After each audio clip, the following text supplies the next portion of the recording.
Hey everyone, and welcome to this explainer on the digital asset era, Bitcoin's institutional evolution. Today we're undertaking a really comprehensive, documentary-style deep dive into what is, quite frankly, one of the most staggering financial paradigm shifts of our lifetime. We're going to examine the hard data, the historical blueprints, and the official SEC filings to figure out exactly what's going on in the digital asset space right now, because we are witnessing a profound historical irony unfold in real time. Think about it. A technology that was explicitly designed to bypass the traditional banking system has somehow become the most highly coveted asset within that exact same system. So how on earth does an anti-establishment tool become the absolute darling of the world's largest asset managers? Okay, let's dive into this. Picture it. October 2008. The global financial system is basically teetering on the edge of an absolute abyss. You probably remember the images. Suited executives literally carrying cardboard boxes out of Lehman Brothers and sheer panic rippling through every major central bank on Earth. Well, out of that profound institutional chaos, an anonymous entity named Satoshi Nakamoto posted a quiet little document to an obscure cryptography mailing list. It proposed a radical internet experiment. At the time, absolutely no one on Wall Street and definitely no one at the Federal Reserve could have possibly predicted that this decentralized network built by a group of cypherpunks would eventually become a foundational pillar of modern institutional finance. I mean, to go from a cryptic PDF to a multi-billion-dollar cornerstone of global finance, that requires an unprecedented series of events. So how exactly did we get here? To really wrap our heads around the sheer velocity and scale of the shift, just look at this number, $44.9 billion. As of July 2026, that is the amount of net assets managed by just one single product, BlackRock's iShares Bitcoin Trust, or IBIT. To put that into perspective for you, when the very first gold ETF launched back in the early 2000s, it took years, literally years, to accumulate the kind of capital that IBIT just absorbed in mere months. The laughter and the skepticism that used to echo in traditional boardrooms, that has completely stopped. Massive capital flows aren't just a trickle anymore. We're talking about an absolute flood. The world's largest fiduciaries aren't asking if they should own digital assets anymore. Now they're urgently asking how quickly and systematically they can allocate before they're completely left behind. Part 1, Origins of Digital Gold. To truly grasp this massive institutional pivot, we have to look back at the original blueprint born from that 2008 financial crisis. This quote, pulled right from Satoshi Nakamoto's original white paper, lays out the entire core premise of the network. The explicit goal was to completely bypass the very institutions that historically defined our economy.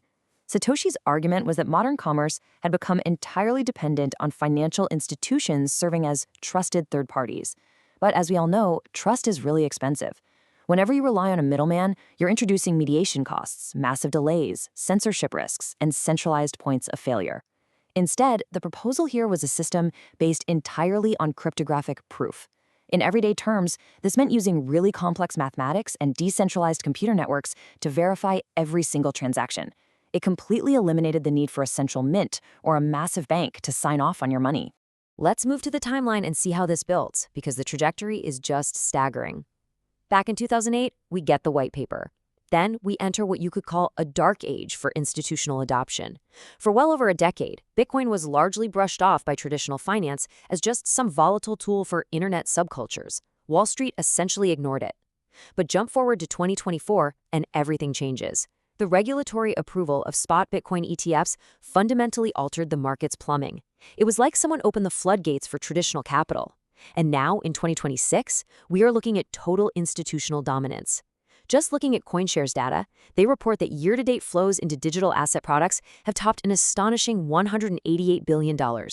So the asset has definitively leaped from a quirky, decentralized experiment to a fully regulated, heavily fortified financial powerhouse. Part 2, Wall Street's change of heart. Let's look at how the tone totally shifted. For years, we'd see traditional banking executives go on financial news networks and just publicly dismiss Bitcoin. They called it a fraud, a massive bubble, or just a passing fad. But here's the fascinating part. While they were publicly mocking it, behind closed doors, their engineers and risk managers were scrambling. They figured out that the main barrier keeping institutions away wasn't a lack of interest at all. It was the terrifying operational and custody complexity of holding digital bearer instruments. You can't exactly just shove Bitcoin into a regular vault, right? So what happens when those very same financial gatekeepers decide to build the infrastructure themselves? Well, a perfect example of this quiet revolution is Fidelity. They didn't just casually buy a little Bitcoin and call it a day. No, they built an institutional standard from the absolute ground up. By establishing a national trust bank specifically dedicated to digital assets, they finally solved those massive custody and trading hurdles that were keeping sovereign wealth funds and pensions totally on the sidelines. In their landmark research, Fidelity is literally urging fiduciaries to adopt a getting off zero philosophy. And here's why this matters so much right now. The traditional 60-40 portfolio, 60% stocks, 40% bonds, is really starting to show cracks. Fidelity argues that holding 0% of an uncorrelated, digitally scarce asset is actually a greater fiduciary risk today than allocating, say, 1 to 5%. They aren't pitching it as a speculative gamble. They're presenting it to their massive clients as a unique, alternative asset class designed to explicitly hedge against the crumbling yields and hidden risks of those traditional fixed income portfolios. Part 3, the macro engine. Now, what's really interesting about this next point is that it shows us exactly why they're buying. When we contrast traditional fixed income with Bitcoin's programmed scarcity, the whole institutional mindset shifts from just being curious to acting with real urgency. Let's look at the official data. The Federal Reserve's PCE inflation rate, that's personal consumption expenditures, which is basically the Fed's absolute favorite metric for tracking inflation, has been sitting at a persistent 4.1%. And that's accompanied by a policy rate target range of 3.5 to 3.75%. So what does that actually mean for investors? It means fiat currency in this environment is essentially a melting ice cube. It's constantly losing purchasing power. This persistent, higher-for-longer inflationary environment is basically forcing large institutions to go out and seek viable alternatives. They're looking right at Satoshi's original incentive structure, a fixed supply cap of exactly 21 million coins that eventually becomes completely 100% inflation-free. These massive fiduciaries are utilizing this program scarcity as a diamond-hard counterweight to fiat debasement. Make no mistake, they aren't just buying into a tech trend. They are buying a very specific safe haven from the inflationary pressures that are quietly eating away at their traditional wealth. Part 4, the 200K Bitcoin bull case. Let's look at the math behind the optimism. This relentless macroeconomic pressure, combined with the seamless new access we have through ETFs, brings us straight to the mathematical bull case. A lot of analysts are currently projecting scenarios where Bitcoin could hit $200,000 per coin. And importantly, this isn't just based on wild internet hype. It's based on the cold, hard mechanics of constrained supply meeting completely unprecedented demand. To truly grasp the demand side of this equation, just look at this staggering figure, 729,956. That is the exact amount of Bitcoin held by BlackRock's IBIT ETF alone as of early July 2026. Now keep in mind, the Bitcoin network mathematically only produces around 450 new coins every single day. Do the math on that. It means that a single ETF like IBIT is often absorbing multiples of the daily mined supply. When you have institutional products swallowing up hundreds of thousands of coins in just a matter of months, you fundamentally alter the available supply on the open market. You create a massive structural vacuum.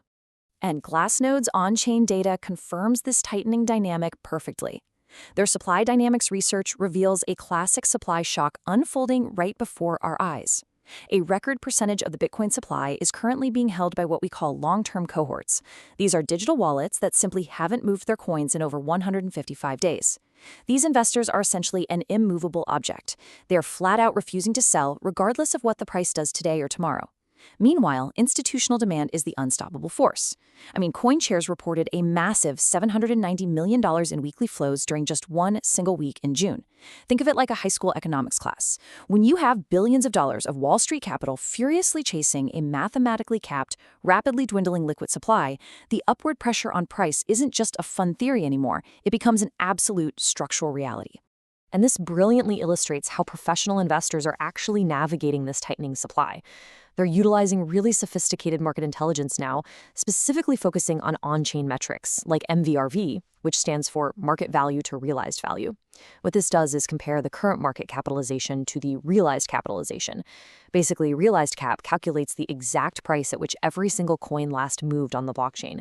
This effectively gives institutions a network-wide average cost basis. By using MVRV, a giant hedge fund can objectively measure the health of the market. They can assess the total unrealized profit or loss in the system to figure out if the market is fundamentally overheated or if it's deeply undervalued.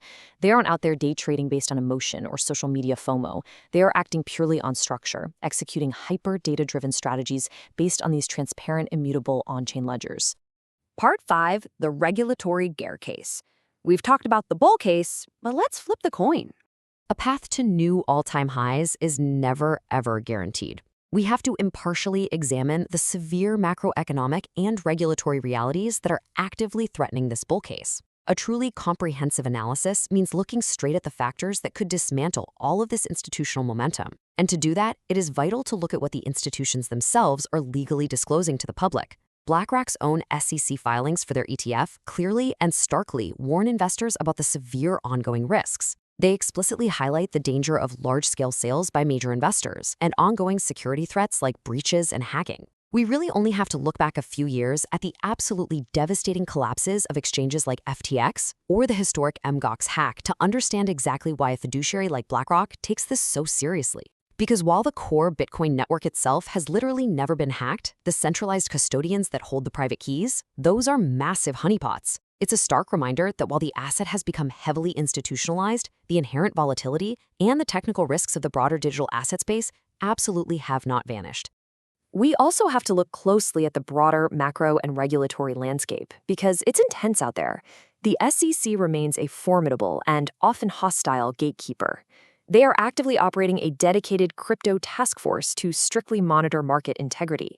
Any aggressive surprise regulatory crackdown from them could evaporate institutional liquidity literally overnight. Furthermore, if we zoom out and look at the broader economy, unemployment has ticked up to 4.2%. If a severe recession actually hits, it triggers exactly what we saw back in March of 2020, a sudden, vicious dash for cash.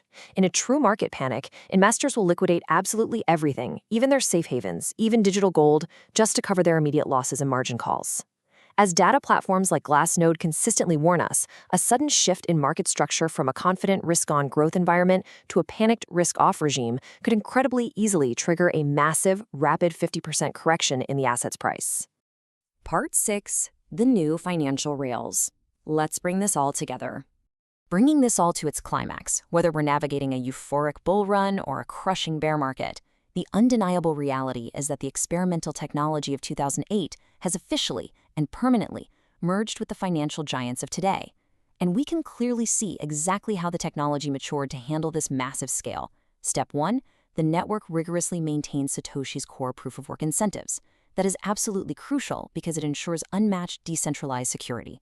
Step 2, it utilizes original architectural concepts like Merkle trees.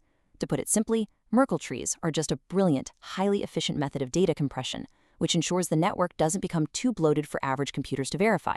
Step 3, modern financial institutions have taken this amazing base layer and married it to their own compliance tools, layering on advanced AI-powered fraud prevention to secure their institutional vaults. And finally, Step 4, the asset is now benchmarked against the CME CF Bitcoin reference rate.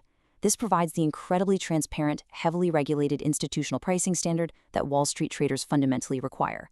It's really the perfect marriage of cypherpunk code and institutional compliance. Which brings us right back to Satoshi's original words. The network is robust in its unstructured simplicity. In a really profound and fascinating twist of historical irony, that unstructured simplicity, the very weapon that was forged in 2008 to bypass the banking system, has now become the highly structured, heavily guarded foundation of modern finance itself. Wall Street basically co-opted the revolution. From BlackRock's multi-billion-dollar holdings to Fidelity's whole national trust bank, Bitcoin is no longer an outside experiment. It is firmly, deeply embedded in the global economic infrastructure. So the crucial point we need to take away is this. The financial landscape has fundamentally and irreversibly transformed. The on-chain data we saw from Glassnode, the massive capital inflows reported by CoinShares, and the very deliberate infrastructure strategies of these major asset managers all point to a totally new era. But as we've also seen, the macroeconomic headwinds and SEC regulatory risks remain fiercely present. I want you to look at your own traditional 60-40 portfolio in light of this data. Are you following the institutional lead and getting off zero? Or are the stark warnings from the SEC and the potential for a catastrophic macroeconomic dash for cash keeping you firmly on the sidelines? What's your move? Thank you so much for joining me for this explainer. I highly encourage you to go explore the primary sources from Fidelity, BlackRock, and Glassnode to dive even deeper into this research for yourself. Keep learning, and I'll see you next time.